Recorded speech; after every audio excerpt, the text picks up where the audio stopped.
A paz do Senhor para você, meu irmão, minha irmã, prezados companheiros de ministério.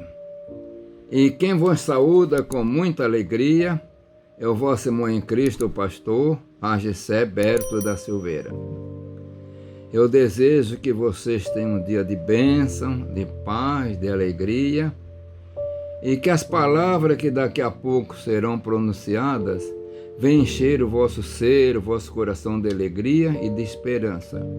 E a palavra que eu tenho para ler encontra-se na Epístola de Paulo aos Colossenses, capítulo 2 e versículo 14. Mas antes eu quero pedir que você deixe o seu like, se inscreva no canal se ainda não for inscrito e ative o sininho. E ao mesmo tempo, meus irmãos, minhas irmãs, os nossos irmãos, tem muitos irmãos que precisam ouvir a mensagem também. Que essas mensagens são dadas no sentido de levar edificação, de levar paz, levar esperança, trazer alegria. Muitos irmãos que muitas vezes estão em casa, que não vão à igreja, ou não podem ir, estão doentes, ou tem outros problemas, mas pode ter 5 a 7 minutos ouvindo a pregação da palavra que seja edificado.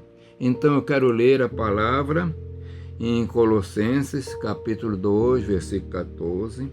Havendo riscado a cédula que era contra nós nas suas ordenanças, a qual de alguma maneira nos era contrária, e a tirou do meio de nós, cravando-a na cruz. Meus irmãos, se alguns daqueles que estavam ali ao pé da cruz, olhando para a cruz, não viam nenhuma cédula, viam apenas aquelas frases escritas nas 3 línguas, né? O hebraico, o latim, que foi o que Pilatos mandou escrever para envergonhar, para tripudiar de Deus. Mas invisivelmente algo tão profundo estava acontecendo. Meus irmãos, o cristianismo não é em si uma religião comum, mas é uma vida, é uma transformação, é o poder de Deus. Como Paulo diz mesmo, que a igreja é o mistério de Deus que estava escondido em Deus mesmo e agora é revelado. Mas quando nós estamos falando também em cédula, na nossa cultura, nós estamos pensando em termos de uma ficha. E aí nós fomos lembrados a pensar que, de um modo geral, na nossa vida moderna, nós fazemos muitas prestações, compramos, e a pessoa tem que ter crédito na praça. E quando deixa de pagar, que é devedor, ele vai para o SPC. E aí não consegue comprar mais nada fiado no crédito. Até o dia que ele pague tudo, ou alguém pague para ele, e tira aquela ficha lá daquele ganchozinho, daquele arquivo, que dizia que ele era devedor. E com essa ilustração um pouco grosseira, eu quero conversar com você a respeito, vamos analisar assim para entendimento, não vou dizer que é desta maneira, mas uma ilustração. Deus tem um arquivo nos céus. E lá em Malaquias nós encontramos que cada um fala aos seus companheiros e é escrito, é anotado, existe livro. Lá no finalzinho, quando apresenta o trono branco, abriu-se os livros, então é coisa anotada. O homem tornou-se o eterno devedor. Ele não devia nada para Deus quando foi criado, nossos pais, Adão e Eva. Por mais que queiram negar, não adianta. O homem surgiu de Adão e Eva, foi assim que Deus fez. Mas acontece que Adão e Eva tinham vida, eles tinham vida e vida com abundância. Mas um dia eles pecaram, infelizmente, lamentável.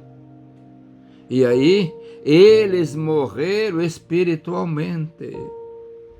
É nessa condição de mortos espirituais de Adão e Eva que começam a surgir os primeiros filhos. Então já surgiram, criaram de alguém que estava morto diante de Deus, alguém que estava devedor. E a geração de mortos espirituais. O pecado é uma coisa tremenda. O homem não tinha condição como pagar. É assim, quando alguém está no SPC e não tem condição para pagar, mas aparece um amigo, alguém que diz, não, vou pagar tudo para ti. E no SPC de Deus apareceu o amigo nosso, o Senhor Jesus Cristo. Ah, meus irmãos, que coisa profunda, de caráter material. Jesus, que não devia nada, que era justo, santo. Vamos comparar assim, ele chegou para o pai, pai, eu estou dando uma comparação, eu vou pagar a dívida da humanidade, mesmo que para tanto eu tenha que derramar meu sangue para cobrir, que eu tenha que morrer e ser ressuscitado para na minha morte e ressurreição salvar tantos e vivificar os outros para perdão. E assim, eu estou falando uma linguagem humana, não estou falando uma linguagem teológica. E assim ele foi pendurado, cravado na cruz do Calvário. E naquele momento, a cédula, aquilo que era contra nós nas ordenanças divinas, foi lançado na cruz, pregado. Como Deus, o Pai, eu tirei tudo das minhas ordenanças e está cravado na cruz. E todo aquele que crê agora que Cristo é o Filho de Deus que morreu na cruz pelos seus pecados, então sai fora desse SPC espiritual. Que coisa gloriosa! E assim, meu irmão, eu aceitei Jesus, você aceitou Jesus, os teus pecados foram perdoados devido à morte sacrificial do Senhor Jesus Cristo. Pense nisso. Você agora não é um devedor, mas você é justo diante de Deus. Procure manter essa justiça, servindo o Senhor e fazendo a vontade do Senhor e trabalhando na obra do Senhor, pois Ele é digno de toda honra, toda glória, todo louvor. Eu quero terminar essas breves palavras, para o tempo não ficar muito longo, para que você possa ouvir toda a gravação. Mas eu quero orar neste momento. Eu quero fazer uma oração de agradecimento.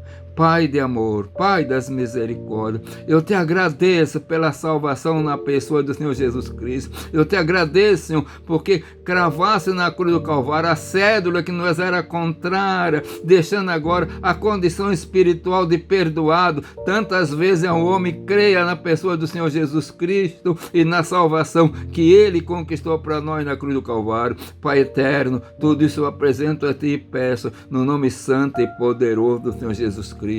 Amém.